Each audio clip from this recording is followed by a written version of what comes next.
సంకటహర చతుర్థి అనే ఒక పూజా కార్యక్రమం ప్రతి నెల ఉంటుంది. సంకటహర చతుర్థి అంటే సంకటాన్ని హరించేందుకు చేస్తున్నటువంటి బహుళ చతుర్థి వ్రతము. దీని అర్థం సంకటం అంటే మనం అనుకున్న పని ఏదైతే జరగదో అదే సంకటం. ఒక పరీక్ష రాయాలనుకున్నాను, దాంట్లో కష్టంగా ఉంది, ఆ కష్టం పేరు సంకటము. ఒక ఉద్యోగంలో టాప్ లెవెల్లో ఉండాలనుకుంటున్నాను, ఉండలేకపోతున్నాను, 5 ఏళ్ళని ట్రై చేస్తున్నాను, అదే సంకటం. నలుగురితోటి కూర్చుని మా ఇంట్లో అందరూ మాట్లాడుకుంటున్నారు, నేను ఒక్కడి రూమ్లో కూర్చుంటున్నాను, అదే సంకటం. అని ప్రతిదీ సంకటమే. మా నాన్న ఒక మాట అంటే నేను ఒక్కసారి వెంటనే ఫీల్ అయిపోతున్నాను, అదో సంకటం. భార్య ఒక మాట అంది, భర్త ఒక మాట, ఇద్దరు ఫీల్ అయిపోయారు, ఆ మధ్యలో ఉన్నటువంటి భావం చూసారా, అదో సంకటం.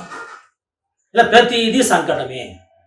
నలుగురిలో కూర్చుని మాట్లాడలేకపోవడం కూడా పెద్ద సంకటం. కాబట్టి సంకటం అంటే కష్టము. హర అంటే హరించేందుకు చేస్తున్నటువంటి పూజా కార్యక్రమం.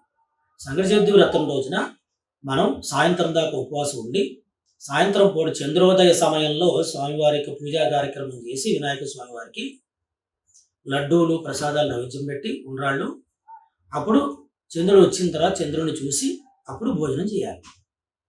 ఇలాగ ప్రతి నెల కూడా చేస్తున్న వాళ్ళకి సంకట నివారణ అవుతుంది.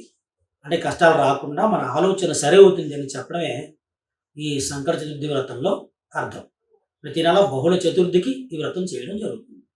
మీరు కూడా వ్రతాన్ని ఆచరించి మీ సంకట నివారణ చేసుకోవాలని చెప్పి తెలియజేస్తుంది.